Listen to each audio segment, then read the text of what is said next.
അപ്പോൾ ഇന്നത്തെ വീഡിയോ പറയുന്നത് എന്താണ് പി ടി സ്ലാബ്, എവിടെയൊക്കെ നമുക്ക് പി ടി സ്ലാബ് യൂസ് ചെയ്യാൻ പറ്റും എന്നതിനെക്കുറിച്ച്. അപ്പോൾ മെയിനായിട്ട് എവിടെയൊക്കെ നമ്മൾ പി ടി സ്ലാബ് യൂസ് ചെയ്യണം എന്നുള്ള കാര്യം ഞാൻ പറയാം. അതായത് നമ്മൾ കൊമേഴ്ഷ്യൽ ബിൽഡിങ്ങുകൾ, അതുപോലെ ഓഡിറ്റോറിയം, ഇതൊക്കെ ചെയ്യുമ്പോൾ പി ടി സ്ലാബ് ചെയ്താൽ നമ്മുടെ ഈ കോളങ്ങൾ തമ്മിലുള്ള സ്പാനുകൾ കൂടുതലുണ്ടെങ്കിൽ നമുക്ക് ഇടയിൽ കോളങ്ങൾ കൊടുക്കാതിരിക്കാൻ പറ്റും. അപ്പോൾ ഇവിടെ ഒരു 6 മീറ്റർ വരെയാണ് നമ്മൾ RC ബീമുകളൊക്കെ പറയുന്നത്. 8 മീറ്റർ അല്ലെങ്കിൽ 10 മീറ്ററിലോട്ടൊക്കെ പോകുമ്പോൾ നമുക്ക് പി ടി സ്ലാബ് ആയിരിക്കും എപ്പോഴും നല്ലത്. അപ്പോൾ പി ടി സ്ലാബിൽ നമ്മളിവിടെ പോസ്റ്റ് ടെൻഷനാണ് യൂസ് ചെയ്തിരിക്കുന്നത്. അപ്പോൾ ഇവിടെ പോസ്റ്റ് ടെൻഷനിൽ ഫസ്റ്റ് നമ്മൾ ചെയ്യുന്നത് എന്താണെന്ന് വെച്ചാൽ, ഫസ്റ്റ് നമ്മുടെ ബോട്ടം സ്റ്റീൽ ലേ ചെയ്യും. അതിനുശേഷം ഇതിൻ്റെ ടെൻഡൻറ്റുകൾ നമ്മൾ ഇവിടെ പ്രൊവൈഡ് ചെയ്യും. ഇതിൽ നമ്മൾ പ്രോപ്പറായിട്ട് ഒരു ചെയേഴ്സ് കൊടുത്തിട്ടുണ്ട്. അത് ഓരോ ഹൈറ്റിലായിരിക്കും ഓരോ ചെയേഴ്സ്. അതിൻ്റെ മുകളിൽ നമ്മൾ ഈ ഒരു GI ഡക്റ്റ് എന്നാണ് ഇതിനെ പറഞ്ഞത്. ഇതൊരു GI മെറ്റീരിയലാണ്.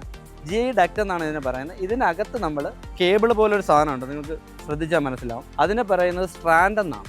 ഓക്കെ, ഈ സ്ട്രാൻഡാണ് നമ്മൾ പുള്ളി ചെയ്തതിന് ശേഷം, അതായത് ഇതിൻ്റെ സ്ട്രെങ്ത് അച്ചീവ് ചെയ്തത്. അതായത് പോസ്റ്റ് ടെൻഷൻ എന്ന് പറഞ്ഞാൽ ഒരു കോൺക്രീറ്റ് അതിൻ്റെ സ്ട്രെങ്ത് അച്ചീവ് ചെയ്തതിന് ശേഷം നമ്മൾ അതിൽ ടെൻഷൻ കൊടുക്കുന്നതിനാണ് പോസ്റ്റ് ടെൻഷൻ എന്ന് പറയുന്നത്.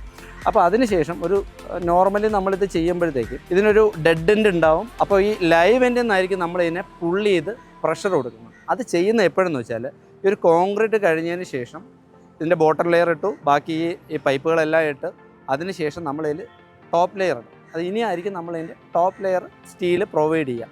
അതിനുശേഷം 7 ഡേയ്സ് നമ്മുടെ ക്യൂറിങ് കഴിഞ്ഞിട്ട് ആഫ്റ്റർ 7 ഡേയ്സിൽ നമ്മളിതിൻ്റെ ക്യൂബ് ടെസ്റ്റ് ചെയ്യും, കോൺക്രീറ്റ് ക്യൂബ് ടെസ്റ്റ് ചെയ്യും. ആ ക്യൂബ് മിനിമം 75% സ്ട്രെങ്ത് അച്ചീവ് ചെയ്തിരിക്കണം.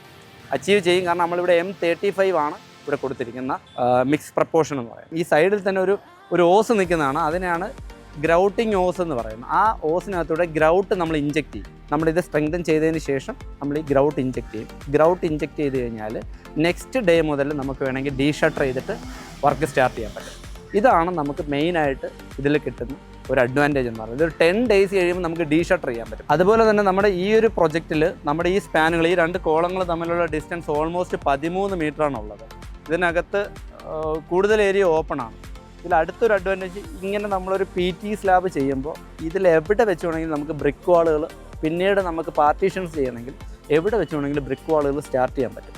ഇനി ഇവിടെ ചെയ്തിരിക്കുന്ന ഒരു മെത്തേഡ് എന്ന് വെച്ചാൽ PT beam method and PT slab drop method. ഈ 2 മെത്തേഡ് ഇവിടെ യൂസ് ചെയ്തിട്ടുണ്ട്. അതുപോലെ ഇതിൻ്റെ എൻഡിലൊരു ആങ്കർ ഉണ്ടാവും. ആ ആങ്കർ വെച്ചിട്ടാണ് നമ്മളിത് ഹൈഡ്രോളിക് വെച്ചിട്ട് പ്രഷർ ചെയ്തിട്ട് വർക്ക് ചെയ്യുന്നത്. അത് ആ സൈഡിലാണ്, അത് ഞാൻ കാണിച്ചു. ഇത്രയാണ് ഇതിനെക്കുറിച്ച് പറയാനുള്ളത്.